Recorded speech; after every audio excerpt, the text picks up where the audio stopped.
go ahead and get started.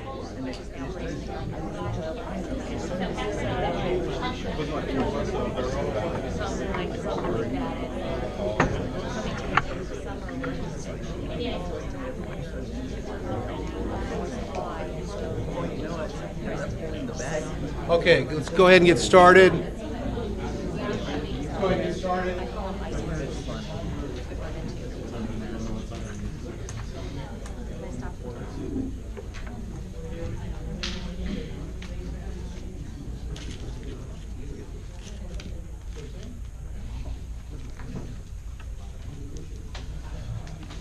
And how was lunch? Excellent. Thank you. Yeah, thanks, Josh. All right.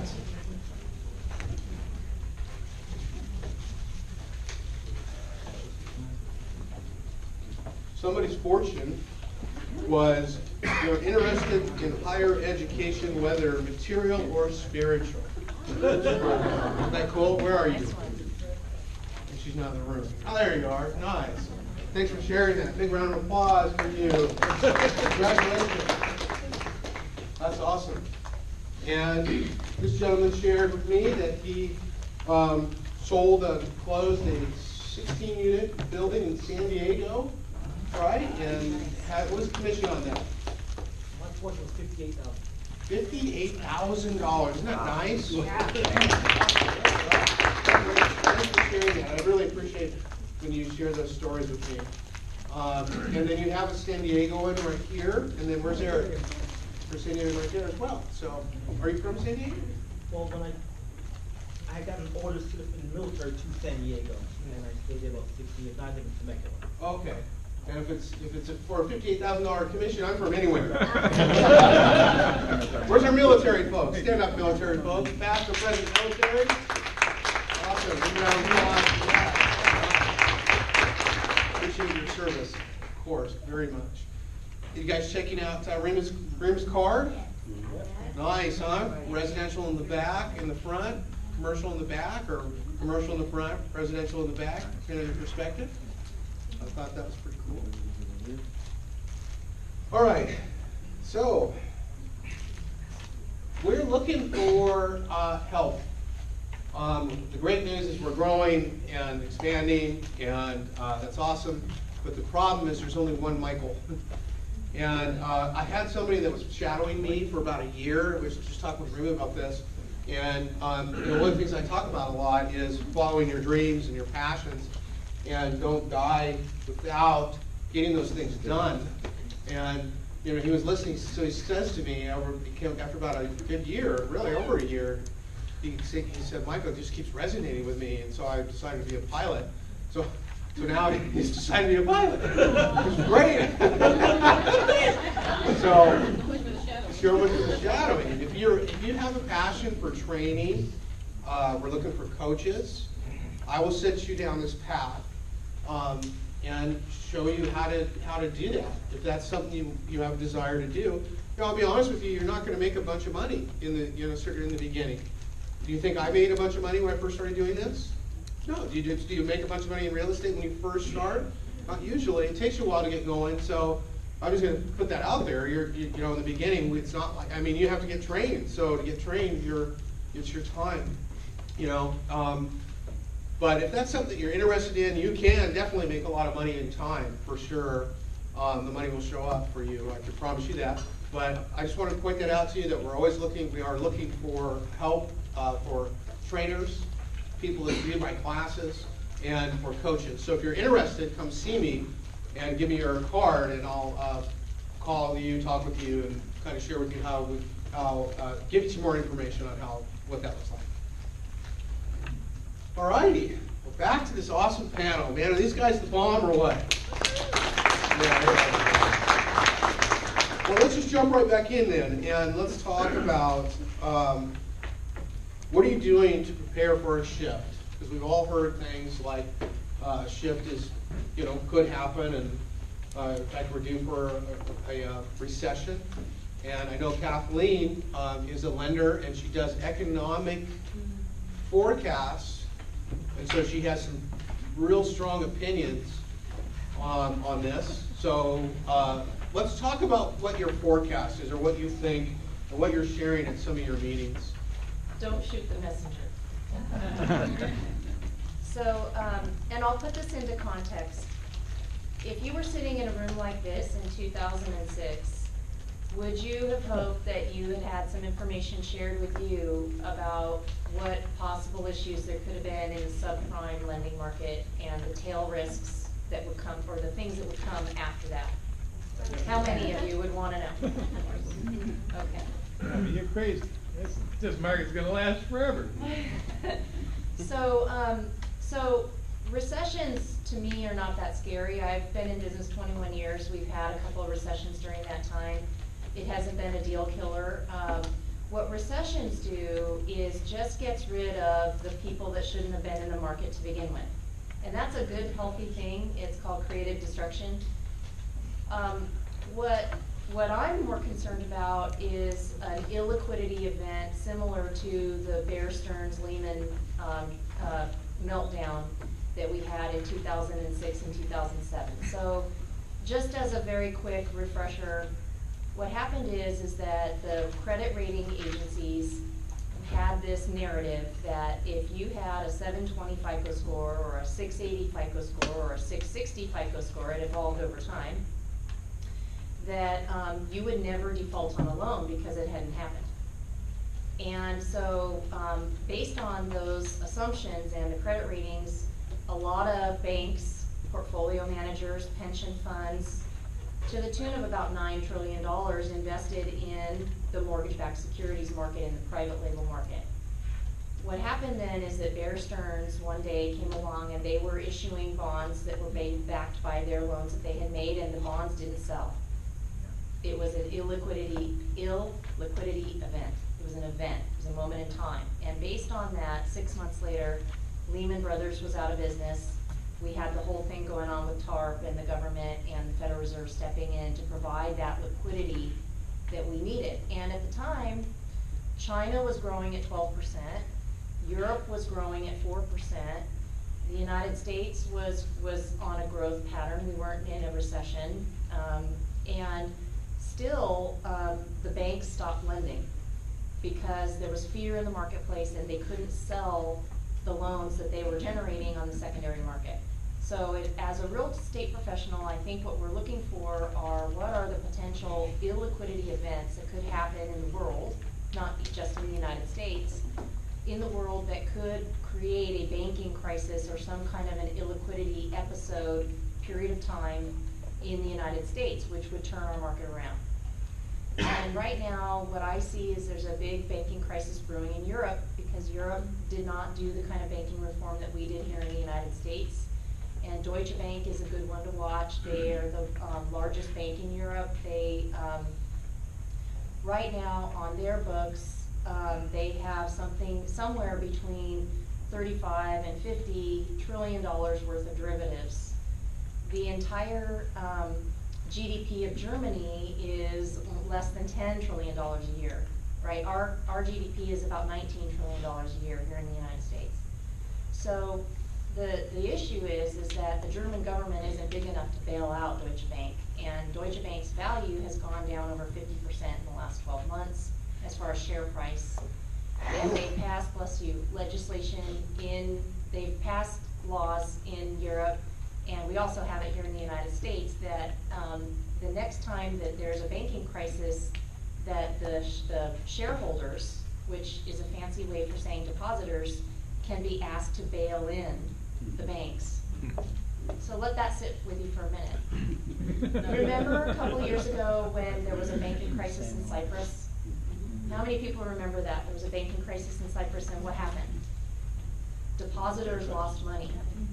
If you had over 100,000 euro in the bank, you were asked to contribute something like 50% of what you had over 100,000 euro, and nobody in the United States cared because it was a small issue and it was mostly Russian mob money that was in the banks in Cyprus. But the reason that I bring this up is that there are several different issues floating around in the global economy which you can research. It's a little outside of the scope of today. But there are several of what these I call icebergs which we see a little piece of the problem, but there's a big problem underneath, and that could, if the dominoes start to fall, they could cause an illiquidity crisis or a liquidity crisis in our banking system and cause our banks to want to get more conservative in their lending standards. And that could be the tipping point, because our low interest rate environment, my opinion, our low interest rate environment right now is what's keeping our market alive. It's not job growth, it's not income growth, because we pretty much know that most people aren't making more money than they were making 5 or 10 years ago in real terms. So really what's been keeping our market moving up is that the interest rates keep going down, and that is a finite thing. So, I mean, I could go on for hours, but I won't. So I do think there's a correction coming. When is it coming? I don't know. It's gonna be something that happens that triggers it, that's a crisis type situation. It could be political, it could be the banks, it could be China devaluing their currency because they're having a real estate bubble right now. They're making 120% loans in China. That scares me. So there's things like that. So, what do we do? What are you doing if that does happen? Well, first of all, I'm encouraging my clients, anyone who will listen to me, to get as liquid as they can, not selling their entire portfolio. That's not what I'm saying. I'm saying that in 2006, if you had a couple hundred, $300,000, $400,000 in the bank, and you made it through the crisis with your $400,000 in the bank, it could be the best buying opportunity of your lifetime. So I'm encouraging my clients to refinance and get liquid, or make sure that every loan that they have is stable, that they are only buying for cash flow and not on spec. So get out of spec, be into cash flow, positive, sustainable cash flow, and what do we need to do to get your portfolio there? That's what I'm telling my clients, and that's what I'm doing myself. From a business perspective, I'm getting to know every asset manager at every bank that I can find, and I'm making very good friends with the owner of County Records Research, Kurt Demir. Nice. Okay, Brian Vincent, what do you guys? I definitely feel there's a correction needed. In the multifamily realm, you know, for management, we had some of our best growth in 2006 and 2007. It just seems like people were flooding in, not wanting to manage their properties. And then we also had a vacancy. You know, the vacancy went up to like, what, 7-8% at that time. So it was a combination of that. In the commercial realm, we didn't have the foreclosures. You know, no one remembers mass foreclosures in 2007, 8, and 9. I think primarily, you know, people are putting a much larger deposit down. There was still cash flow. The vacancy wasn't as high. We're not necessarily, I think the preparation for what's going on is just sustaining our business and making sure that we're diversified in what we do, that we can also capitalize on maybe some of the foreclosures that may happen in commercial, but that you can still have access to those investors who will be making sure that they're liquid and taking an opportunity when things arise. Yeah, I think, Brian, for us, while we have management, we grew year after year after year when the market crashed. So it was phenomenal for us. So I'm looking forward to it. I think, like Kathleen said, you know, we're ready. We're looking forward to it. I'm actually, and it's sad. I don't want to say that with too much excitement. If you guys seen The Big Short, if anybody see that, don't dance. You know, I like that scene because it's true. If it crashes really bad, like the derivative market that Kathleen's talking about, if anyone's knowing anything about that, that's a big possibility. Then we're going to have a major economic crisis, and then that'll cause a major softening in the market, and then everybody's kind of screwed. So we hope not that, and hope just maybe like a softening. But for us in the commercial realms, particularly in multifamily, and I wrote an article back in, I don't know, 2011 or 12, talking about 2016 being the best market for us, for the apartment industry, because statistically we were going to run out of inventory. We were going to run out of inventory by year 2016, which we have. 2016 and 2015, there was more permits pulled in California to build apartments than in the last 10 years altogether. So there was a lack of inventory, and again, I forecasted that back in 2011.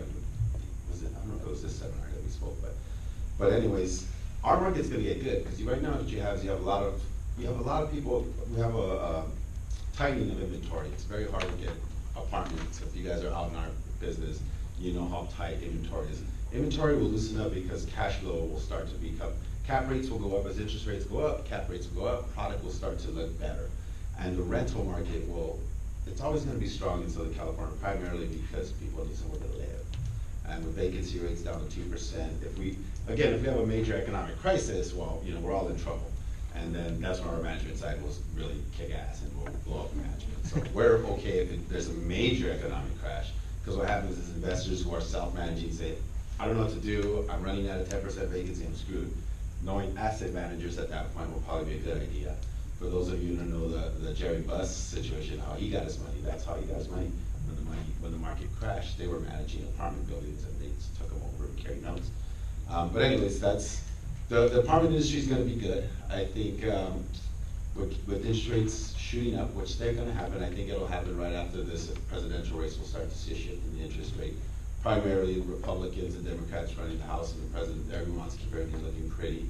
After our ponies picked, we're going to see a shift in interest rates. When that happens, our industry for apartments should get much better. So there should be I think there's going to be more inventory for us to sell and more flow. So I'm excited about that because things don't make sense right now. My client says, what do I want to sell? And we go through the diminishing returns and how your depreciation and using money, but they're thinking cash flow a lot of times, right? So if I can get them into properties that are going to start jumping back up into 5, 6, 7 cap rates, everybody's going to want to move again. And in the apartment industry, you look at everything based on income and expense.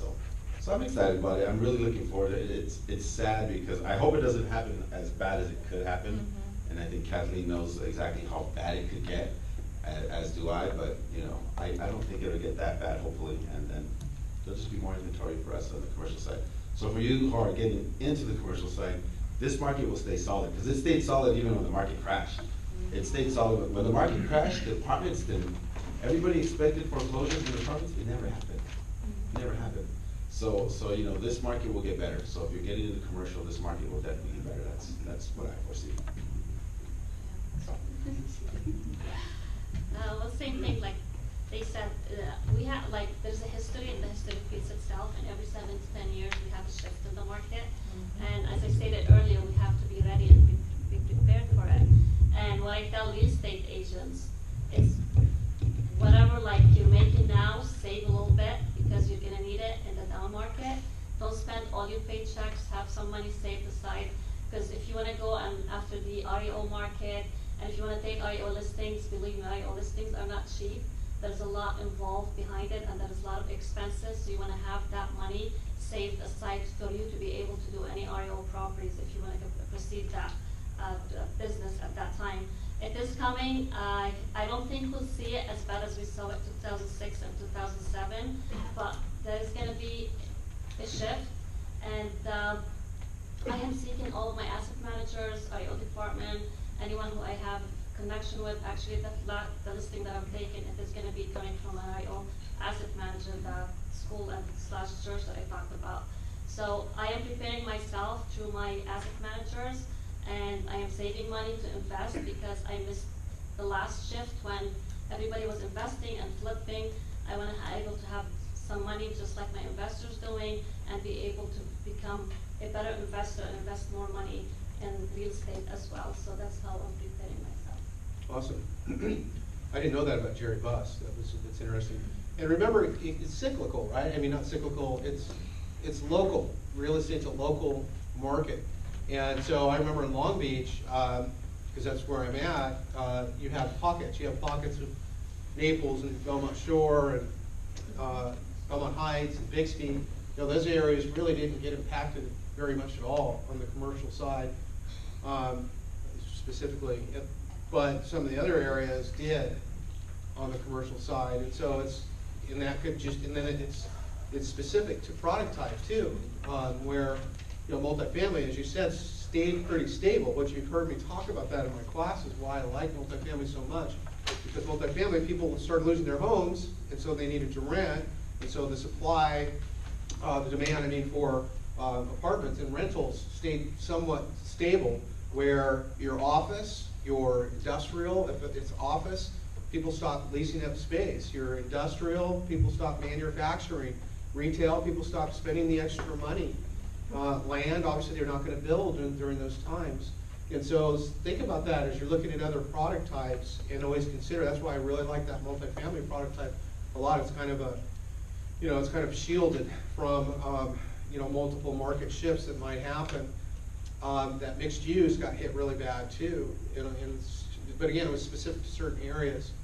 So, remargin, now's probably not the time to go lease a brand new vehicle, or buy something you really want and get this extra expense.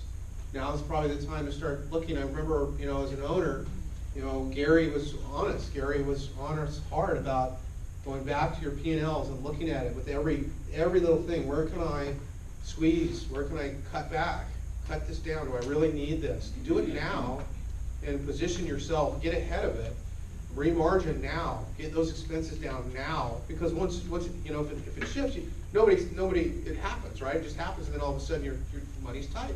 So it's too late, almost. If you get ahead of it, you can live below your means, right? The problem with us is, not you guys in here, but those guys out there, is that they live above their means all the time, and they spend every dime. Just remargin and start thinking about some other sources like the REOs you've heard, the asset managers. I have lists of those folks, and that's what I did before, both in residential and commercial, as did REMA. Short sales, start learning about the short sale game in commercial real estate, because remember, it's a little different than the residential game. We have content on that we've actually talked about it. We've never really delved into it yet. I think we're almost kind of, not dealing with it because it's not in front of us yet, but it's certainly something we should probably start dealing with now and getting prepared for. Expires, get your systems in place now. Those would be some things that you could do. And, like they've all said, you didn't hear any of them say they're afraid of that. Don't be afraid of that. Because what happens to all the agents that are part-time doing onesies and twosie deals here and there? What happens when the market shifts and it gets harder? They're gone. So get rid of that stuff. Get rid of those that are sucking up those ones and twos deals. Those get sucked up by these agents. That's what happens, and when that does happen.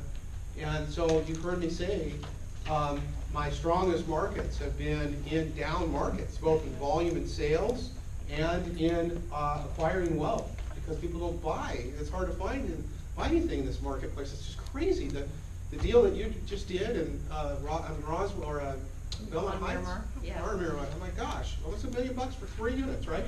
Just nuts. So that can't keep happening. That just doesn't make any sense. You just can't keep doing that. So don't be afraid of it. Embrace it and know that it's just part of life, but it could be a very good thing for you, because things may be a little challenging right now, and like you said, Vincent, when those things happen, it kind of loosens it up a little bit. It makes it a little easier to play in the game than it is when it's tight like this. You're gonna have more investors to sell properties to, because investors with money, they're gonna buy in the down market more than they're buying now. That's right. More investors will come out. Absolutely. And thinking more on the global standpoint, the United States is still going to be the best of the worst economy. The next shift that happens, so if it does happen on a more global scale, our market, and that's why we're seeing so much cash coming into the United States. It's because we are a nation of laws, and we do have the best political system, in the world, but it's true. It is absolutely 100% true, and we have the greatest amount of freedoms here, and so we are the safe haven, for other countries and people that have money, cash, and so I'm not worried that real estate goes to zero. I'm excited because I think that the shift will loosen the market up so that there's a lot more room to do transactions that make sense. Yes, And that to me is super exciting. yes. Yeah, I think one of the jokes, Brian, and I say right now when selling properties is that some of the properties our clients will buy, you know, it's a water heater away from negative cash flow. Yeah. You know, I mean, literally, I mean, you're buying a 3.5 caps, Yeah. 4 caps, and it just doesn't make any sense, so it'll start to, for the commercial realm, it'll start to make a lot more sense when you're buying at 6 and 7 and 8 caps. And if you bought this building in 1978, like a lot of our clients have, they're gonna be more open to selling, and it's gonna loosen up, and the commercial side's gonna get real nice, because the renters are still there, and the rental market will be And solid. getting actually they're talking about appreciation in the rental Yeah, side, so, so. yeah, that's right. Yeah, strong in the 20 to commercial. 25% for the next couple of years. Awesome. So, again, don't be afraid of it, embrace it, remargin. I renegotiated every lease every time that happened. And, you know, it's funny because I remember the first time somebody said that. They said, well, you need to go back and renegotiate your leases. And I said, it's a lease, you know, it's signed. How do you know, I can't do that. You know, mindset, right? I couldn't do it, I can't do it. And you have to find a way. And sure enough, when I called, I realized, okay, well, this can be done. And then after that, it just became this is going to get done, you know, mindset. It has to happen. So you can do things like that. The other thing that I did was I sat down with my family and said, you know, I've been lead generating for 2 hours a day, and I'm gonna need to go to 3.5, and it's gonna be hard. It's gonna be hard on me because I'm gonna have to do it, but it's gonna be hard on us too because I'm not gonna be able to see you as much. But Bethany, my daughter, Bethany, you know, I know you want that new bike, right? You want that new bike, so, you know, I'm gonna have to do this for a little bit, just for a little bit, so that I can have some spare cash to get you that new bike. Oh, that's okay, Daddy. It's okay, Daddy. Go, yeah, I understand, right?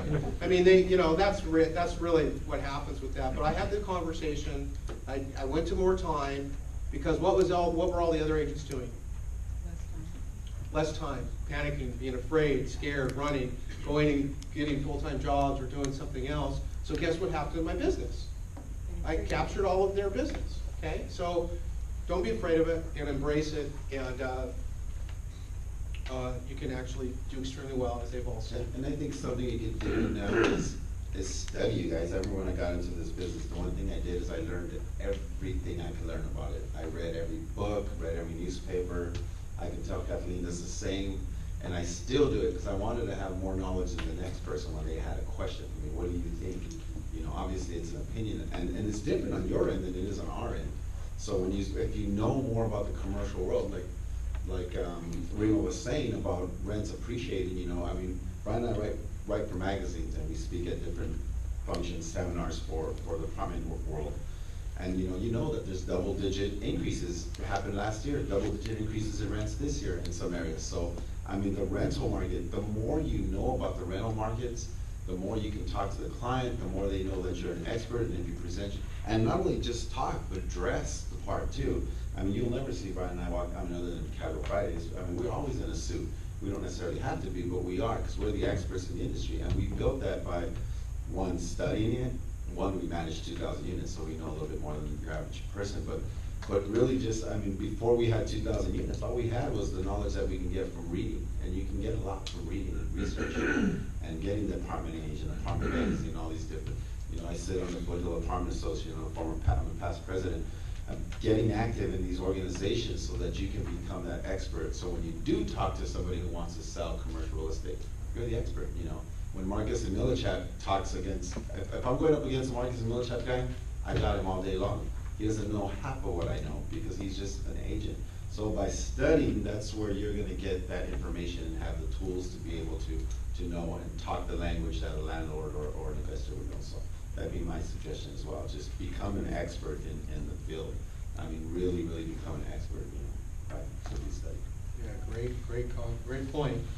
And don't just sell, consult, right? Understand what it is that we're doing here. And I remember Brian and Vincent at our VIP parties. You guys even were, when you had like 10 drinks each, you guys still didn't take off your suits. He loses his tie. He did do that just a little bit. Yeah, just a little bit. It took the 10th one before having. Well, you know, when we started this business, I was a kid, so You know, we looked like two kids coming up, you know, no one took us serious, so, you know, it came from that point. Yeah. But it So, worked. so let's talk about, you know, one of the questions I get a lot is, what's commission? What's commission? What's an average commission? So just real quick, let's not spend a ton of time on this, just mention some sales prices and some list prices and some commissions on those sales prices that you guys have done. Well, I'd say that, every commercial deal I've been in so far has been a 5% listing, so 2.5 aside. 2.5. And, I'm hoping I get to smaller percentages, cause that means the dollar figures will be going higher, right? Yeah, right, exactly. Okay, cool. Brian Vincent? Yeah, we're getting eaten up, we're not getting 5%. I would say, you know, total would be probably 4, you know, if it's under $1 million, you can usually get a 5% commission. When it gets over $1 million,